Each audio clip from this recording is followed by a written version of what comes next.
मुगल काल के इतिहास में मुगल शासकों के पतन के कारणों का हम लोग इस वीडियो में अध्ययन करेंगे कि 1526 में पानीपत के द्वितीय युद्ध के बाद बाबर का भारतीय क्षेत्रों में प्रवेश और निर्णायक युद्ध 1527 में उत्तर भारत के हिंदू शासक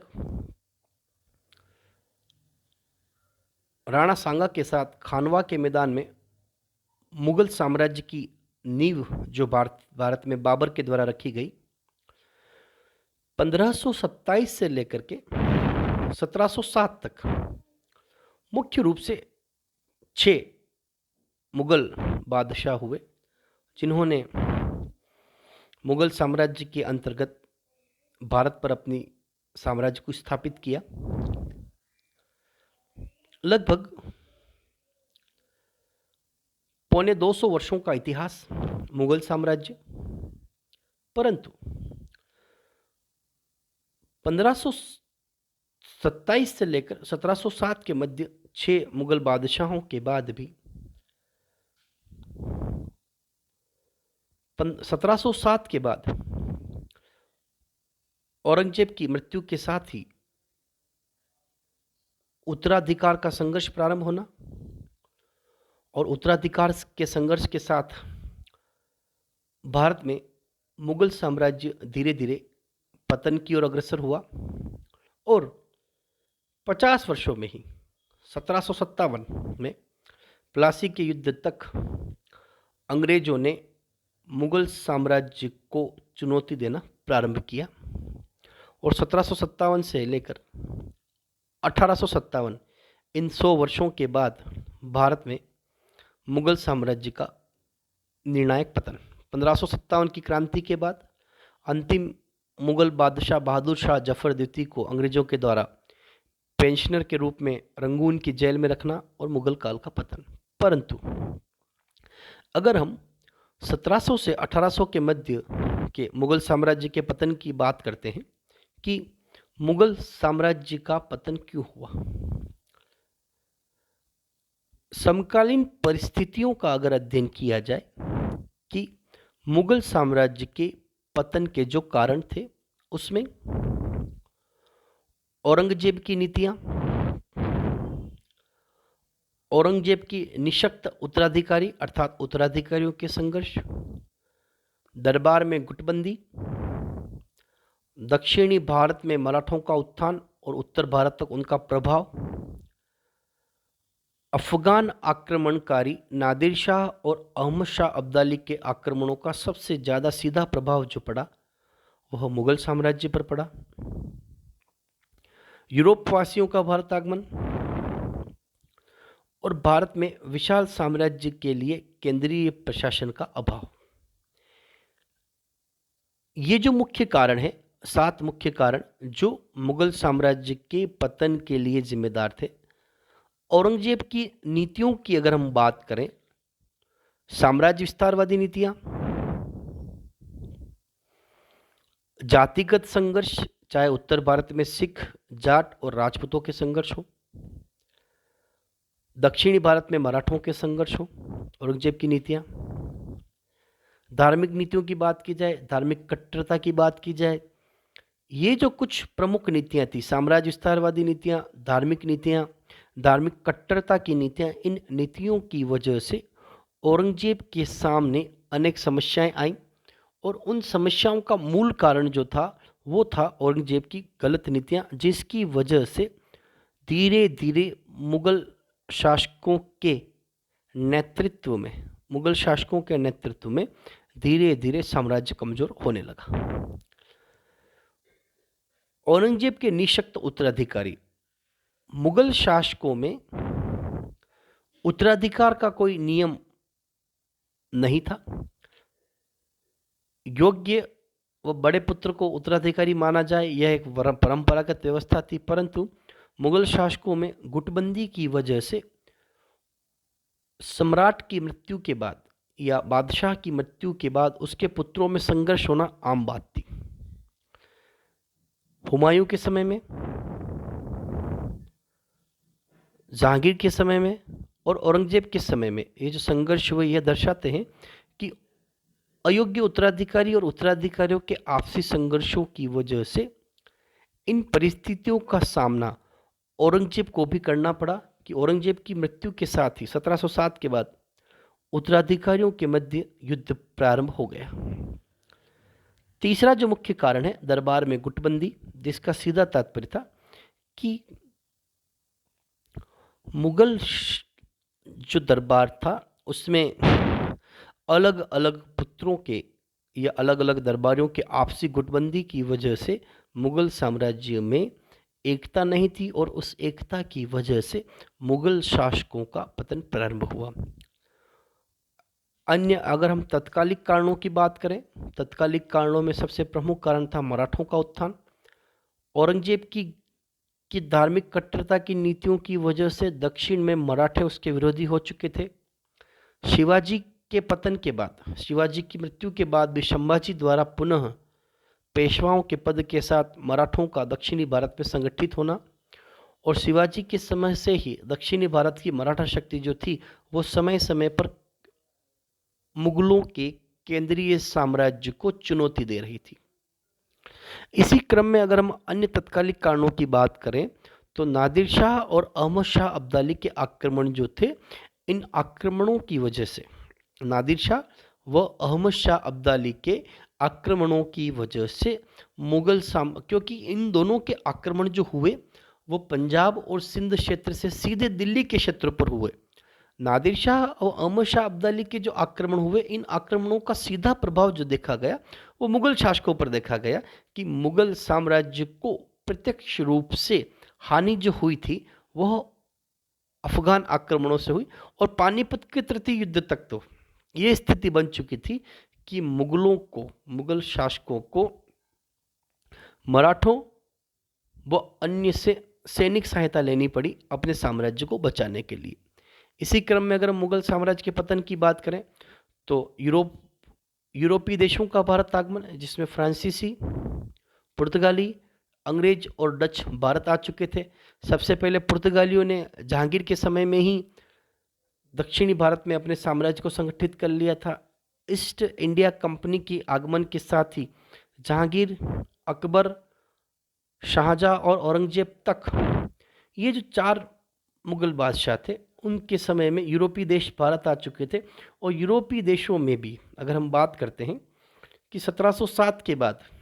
औरंगजेब की मृत्यु के बाद तो अंग्रेज मुख्य धारा में आ चुके थे और उससे पहले औरंगजेब की मृत्यु के तक तो अंग्रेजों ने यूरोपीय देशों में फ्रांसीसियों, पुर्तगालियों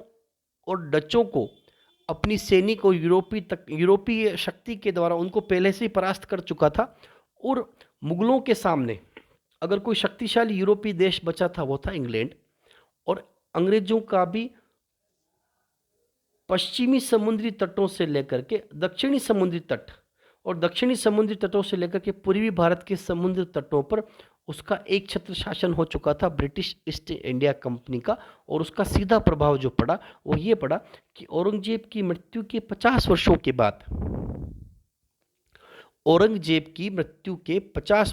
बाद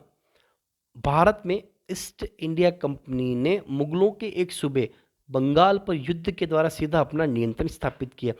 तो मुगल काल के पतन या मुगल शासकों के पतन में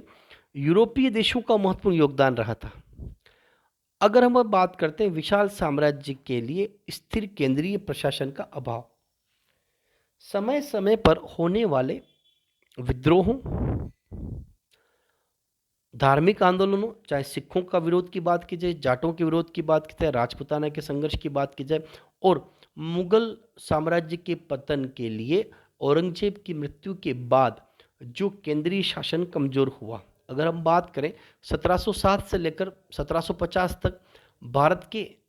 राज्यों या सूबों की क्या स्थितियां थी, तो भारत के राज्यों और सूबों की ये स्थितियां थी कि केंद्रीय नियंत्रण से स्वतंत्र होकर के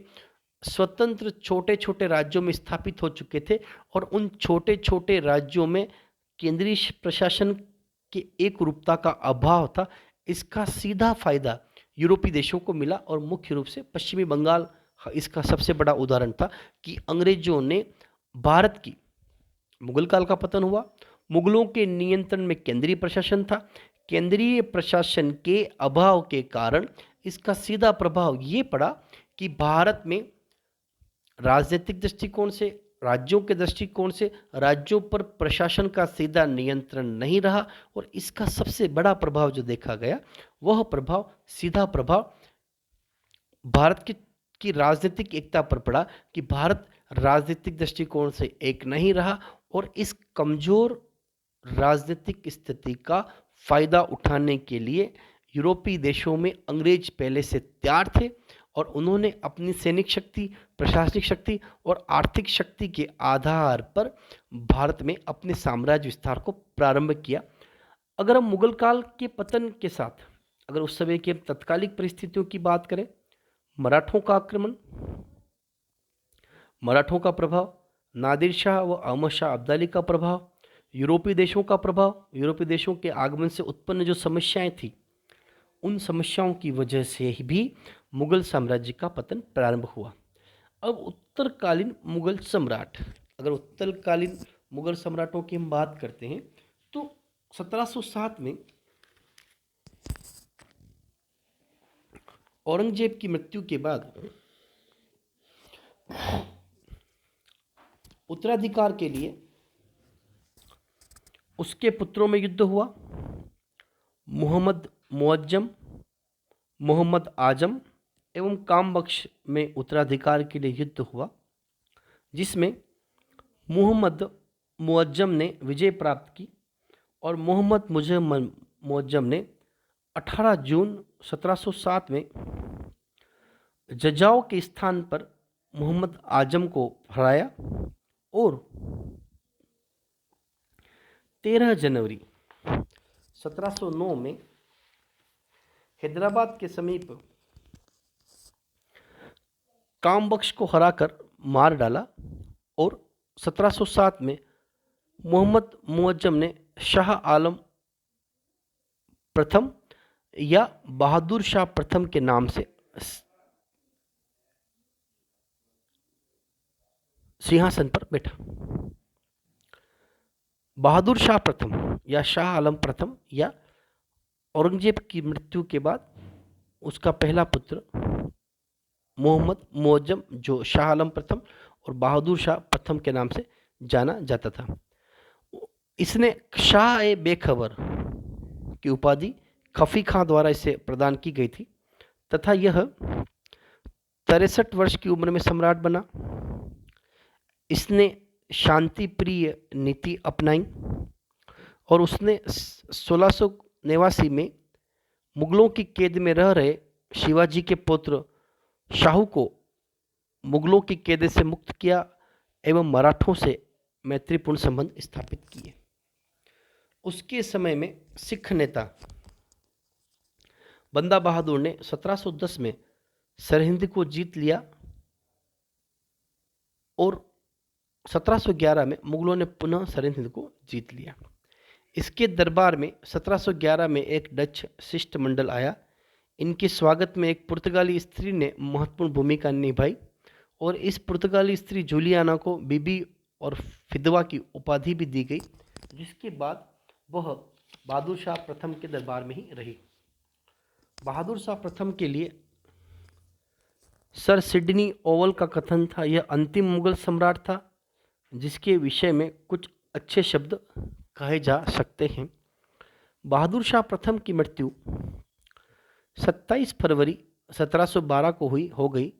और वह एक बार फिर उत्तराधिकार का युद्ध प्रारंभ हो गया, जो कि मुगलों के यहाँ पर परंपराएं बन चुकी थी। उत्तराधिकार के लिए युद्ध के कारण बहादुर शाह का शव 1 माह तक भी दफनाया नहीं जा सका, क्योंकि उस समय में बहादुर शाह प्रथम के 4 पुत्रों जहादार शाह, अजीम उस शाह, रफ़ी उस शाह और जहान शाह के बीच उत्तराधिकार के लिए युद्ध हुआ और ईरानी दल के नेता जुल्फिकार खां की सहायता से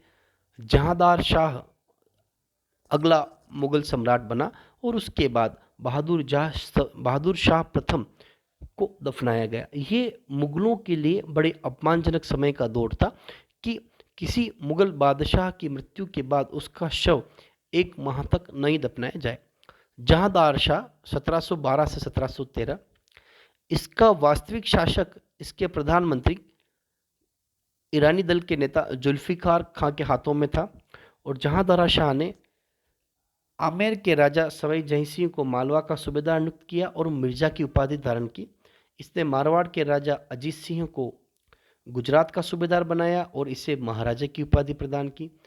जहांदर शाह के समय में जजिया कर को समाप्त कर दिया गया। जहांदर शाह ने मराठों को दक्कन में चौथ और स्वदेशमुखी वसूल करने का अधिकार भी प्रदान किया, परंतु इसकी वसूली मुगल अधिकारी किया करते थे। इसी सम्राट को इतिहास में लंपट मूर्ख भी कहा जाता है। फर्रुखसियार ने सैयद बंधुओं की सहायता से 11 फरवरी 1713 को सम्राट को पराजित कर मार डाला और खफी खां का कथन था, नया शासनकाल चारणों और गायकों, नृत्य नाटकों कर्मियों के समस्त वर्गों के लिए बहुत अनुकूल युग था। फर्रुखसियार 1713 से 1719 के मध्य यह मुगल दरबार के हिंदुस्तानी दल के नेता सैयद बंधु अब्दुल्ला खां और हुसैन अली की सहायता से सिंहासन पर बैठा और इसने अब्दुल्ला खां को प्रधानमंत्री वजीर का पद एवं हुसैन अली को मीरबख्शी नियुक्त किया। फर्रुखसियार द्वारा अब्दुल्ला खां को दी गई उपाधि नवाब कुतुब उल मुल्क, यमीन उद्दौला, सैयद अब्दुल्ला खां बहादुर, जफर खंज, सिपह सालार एवं याद वफादार।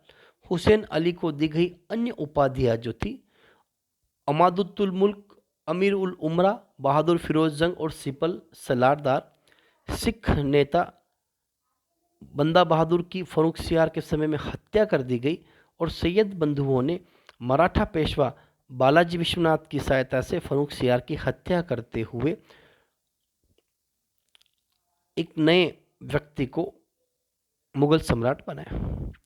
रफ़ी उद इरादत यह सबसे कम समय तक शासन करने वाला मुगल सम्राट था। यह भी सैयद बंधुओं की सहायता से सिंहासन पर बैठा। रफ़ी उल दौला यह भी सैयद बंधुओं की सहायता से सिंहासन पर बैठा। इसने शाहजहाँ द्वितीय की उपाधि को धारण किया। महमूद शाह रोशन अख्तर 1719 से 1448 तक रोशन अख्तर ने महमूद शाह की उपाधि के साथ सैयद बंधुओं की सहायता से सिंहासन को प्राप्त किया और इसके काल में सैयद बंधुओं का अंत हुआ। 1722 में उनकी हत्या कर दी गई और इनकी हत्या के साथ ही सैयदों शासकों का काल खत्म हुआ और इसी समय में नादिर शाह का भारत पर आक्रमण हुआ 1739 में और वह मयूर सिंहासन पर बैठने वाला अंतिम शासक था। इसके समय में बंगाल, अवध, हैदराबाद स्वतंत्र और अन्य स्वतंत्र राज्यों की स्थापना हुई और जिसके बाद धीरे धीरे भारत में महमूद शाह के शासनकाल में अहमद शाह अब्दाली ने भारत पर आक्रमण किया 1748। अहमद शाह अब्दाली नादिर शाह का उत्तराधिकारी था और महमूद शाह ने 1720 में जजिया कर को अंतिम रूप से प्रतिबंधित कर दिया था। जिसके बाद जो मुख्य प्रभाव रहा वो ये रहा कि नादिर शाह के आक्रमण तक 1739 तक 1707 से लेकर के 1739 तक अर्थात